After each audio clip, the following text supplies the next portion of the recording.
Hi, I'm Josh, the founder of the Accountability Group, and today we'll be reading from Touchstones, August 19th. We're playing a little bit of catch up here, but let's dig right into it. So, August 19th, Touchstones.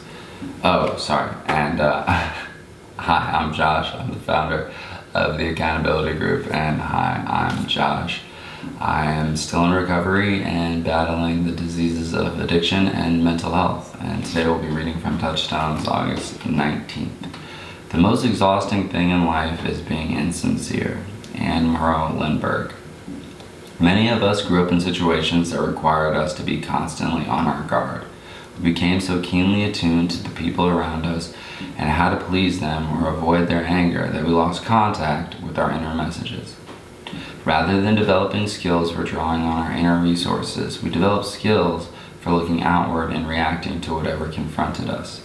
This method of survival may have been necessary in the past while we were under stress, but it doesn't allow us any rest or the possibility of simply following what we know and feel is right. We are learning to know what we think and feel and to express it, even if it isn't always what others want to hear. We can be spontaneous now because we have room for mistakes in our lives. Our relationships are more reliable and we have more energy and sincerity than from always striving to make a good appearance. Today is more important for me to be sincere than to be on my guard. I like that one because that's one of the things that I've been working on.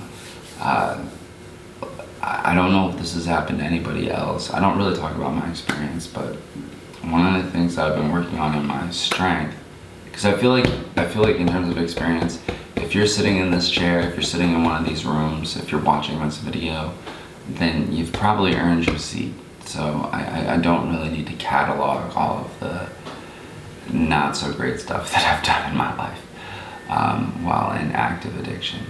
But that being said, I have allowed life to harden my heart, and I've not allowed myself to be as vulnerable as I'd like to be. I've always had kind of like my guard up, and I'm always worried about like, when's the next shoe gonna drop? When's someone gonna betray me? When are things gonna go badly? So one of the strengths that I've had in the fellowships, and it's carried outside of the fellowships, is I'm slowly, and it's taken years, becoming more and more vulnerable with like my emotions. Whether it's crying when I'm emotional and allowing myself to feel those feelings, whether it's talking to my psychiatrist or my therapist about certain things, whether it's sharing in meetings, whether it's talking to my friends and my family.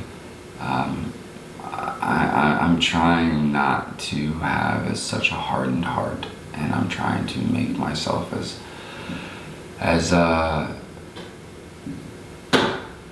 vulnerable as possible. It's not the easiest thing in the world, I'll be honest. I'm still on my guard sometimes, but I'm working on it, and that's what I hope for you. I hope that you're not always on your guard. You don't try and please everyone, because then you'll please no one, and that you figure out what your own individual truth is, and that you'll be able to sit in those feelings and be able to live a life where you can feel comfortable expressing yourself and understand that you are, or that I should use I statements instead of you, but I hope that you are able to get close enough to maybe a level that I'm at, to where, I don't even know, that's probably not even a good way to say it, but you are deserving of love. You deserve to be loved, and you deserve to love others, and I hope that for you. I hope that your heart hasn't been hardened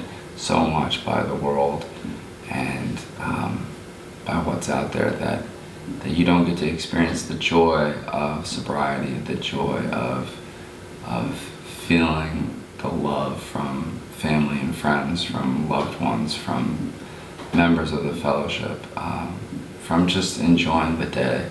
So that's my hope for you, is that is that you can find a way, and that I can continue to find a way to allow to lower my guard and truly enjoy what life has to offer. And the only way that I'm going to be able to do that is by allowing myself to be vulnerable, is by allowing myself to feel feelings, whether they're good or bad. I'll have to take the bad with the good and the good with the bad. So with that being said, I hope that you subscribe to our YouTube channel, watch and like our videos, but most importantly, please use our comments section. If you're a newcomer, please take the opportunity to vent or share your feelings or ask for help. And if you have time underneath your belt, use this as an opportunity to share the tools that you've developed over the years or over the months or however long it's been that helped you in early sobriety, so that maybe a newcomer can add those tools to their toolkit to help them stay in between the guardrails and on their road to recovery. That's really what I hope for all of us, because I would not wish addiction on my worst enemy. I wouldn't wish it on anybody. Please use the comments, share as much as possible. That's the whole point of the accountability group, is that we keep each other accountable, and a good way to do that is an exchange of knowledge and information in the comments section. Again, I am Josh, the founder of the accountability group, and I am Josh in recovery and battling the diseases of addiction and recovery. The diseases of addiction and mental health. Thank you for letting me share.